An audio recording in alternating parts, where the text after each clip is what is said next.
आदरणीय मेरे मानवाधिकार के साथियों, आज आप सभी को मेरा सादर प्रणाम। आज मैं आपके सामने एक ऐसा विषय लेकर आया हूं जो केवल भारत का नहीं बल्कि पूरी मानव सभ्यता का प्रश्न है। समस्याएं अनेक हैं लेकिन समाधान जीरो, कोई देखने वाला नहीं। यह केवल एक वाक्य नहीं है, यह करोड़ों लोगों की पीड़ा है, यह आम आदमी की बेवशी है, यह व्यवस्था से पूछा गया सबसे बड़ा प्रश्न है। आज हर तरफ समस्याओं का अंबार है। महंगाई है, बेरोजगारी है, भ्रष्टाचार है, अपराध, नशा, पर्यावरण संकट, शिक्षा की गिरती गुणवत्ता, स्वास्थ्य सेवाओं की असमानता, न्याय मिलने में वर्षों की देरी, महिलाओं की सुरक्षा, बच्चों का भविष्य, बुजुर्गों की उपेक्षा, युवाओं में निराशा।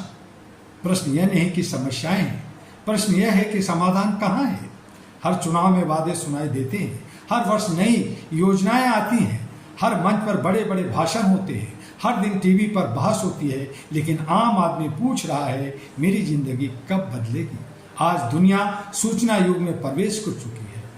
आर्टिफिशियल इंटेलिजेंस आ गई है, स्पेस टेक्नोलॉजी आ गई है, डिजिटल इकोनॉमी आ गई है, लेकिन क्या इंसान की मूल समस्या समाप्त हो गई?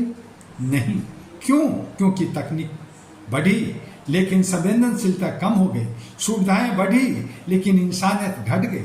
दोस्तों, समस्या पैदा करना आसान है, समस्या पर राजनीति करना उससे भी आसान है, लेकिन समाधान देना सबसे कठिन कार्य है।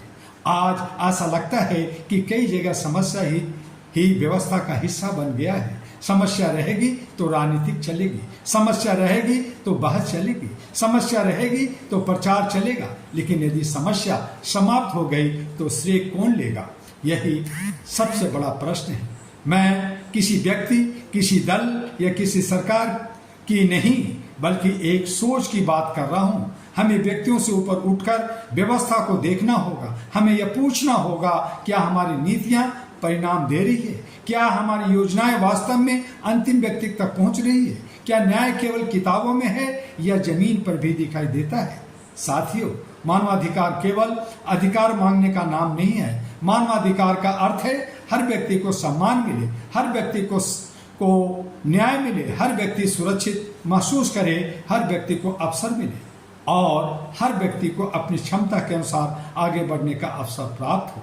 इसी सोच के साथ अहरा all India human rights association मानव गरिमा, न्याय, जागरूकता और उत्तरदायित्व को बढ़ावा देने की दिशा में कार्य करने का संकल्प व्यक्त करती है। लेकिन केवल संस्थाएं ही समाज नहीं बदलती, समाज तब बदलता है जब नागरिक बदलते हैं। आज हमें शिकायतों की राजनीति नहीं, समाधानों की संस्कृति विकसित करनी होगी। हमें केवल यह नहीं पूछना होगा गलती किसकी, हमें यह भी पूछना होगा जिम्मेदारी मेरी क्या है। यदि नागरिक ईमानदार होंगे तो व्यवस्था भी बदलने लगेगी। यदि समाज जागरूक होगा तो नेतृत्व भी जवाबदेह बनेगा। यदि युवा खड़े होंगे तो भविष्य बदलेगा। यदि महिलाएं सुरक्षित होंगी तो राष्ट्र मजबूत होगा। यदि न्याय समय पर मिलेगा तो विश्वास बढ़ेगा। यदि शिक्षा चरित्र निर्माण करेगी तो अपराध घटेंगे। यदि राजनीतिक सेवा बनेगी तो लोकतंत्र मजबूत होगा। यदि प्रशासन पारदर्शी होगा तो भ्रष्टाचार कम होगा। यदि मीडिया सच और समाधान दोनों को महत्व देगा तो समाज अधिक जागरूक होगा। मेरे नौजवान साथियों, देश केवल सरकार नहीं बनाती, देश उसके नागरिक बनाते हैं। यह राष्ट्र केवल संविधान से नहीं चलता, राष्ट्र चरित्र से चलता है, ईमानदारी से चलता है, कर्तव्य से चलता है, मानवता से चलता है। आज हमें नफरत नहीं, विश्वास चाहिए, विभाजन नहीं, संवाद चाहिए, टकराव नहीं, सहयोग चाहिए, समस्या नहीं, समाधान चाहिए। आइए हम संकल्प लें, हम समस्या नहीं बनेंगे, हम समाधान बनेंगे। हम शिकायत नहीं, जिम्मेदारी निभाएंगे। हम अधिकारों के साथ अपने कर्तव्यों को भी समझेंगे। हम अपने परिवार से शुरुआत करेंगे, अपने मोहल्ले से शुरुआत करेंगे, अपने शहर से शुरुआत करेंगे, अपने देश से शुरुआत करेंगे।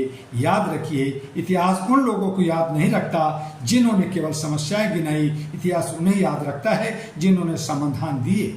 आइए ऐसा भारत बनाइए जहां न्याय केवल अदालतों तक सीमित न रहे, जहां मानवाधिकार केवल भाषणों का विषय न हो, जहां विकास केवल आंकड़ों में नहीं लोगों के जीवन में दिखाई दे, जहां शासन का मूल्यांकन वादों से नहीं परिणामों से हो, और जहां हर नागरिक यह कह सके हाँ हमने समस्याओं के युग के समाधान के युग की ओर कदम बढ़ाया है। इसी आशा, इसी विश्वास और इसी संकल्प के साथ मैं अपनी बात समाप्त करता हूं। आइए मिलकर आवाज उठाएं। समस्याएं अनेक रहेंगी, यदि संकल्प अटूट होगा समाधान जीरो नहीं रहेगा। यदि समाज जागेगा मानवाधिकार सुरक्षित होंगे, यदि मानवता सर्वोपरि होगी। जय हिंद, जय भारत, जय अहरा। और इन्हीं शब्दों के साथ धन्यवाद कहूंगा, लेकिन उससे पहले आपसे एक अनुरोध कि HRTV अहरा को, अहरा ग्लोबल को और हमारा www.ahraglobal.org को जरूर आप विजिट करें, लाइक करें, सब्सक्राइब करें, फॉरवर्ड करें, अपना व्यूज दें और हमें एक मनोबल, एक शक्ति दें। आपका डॉक्टर दुआ।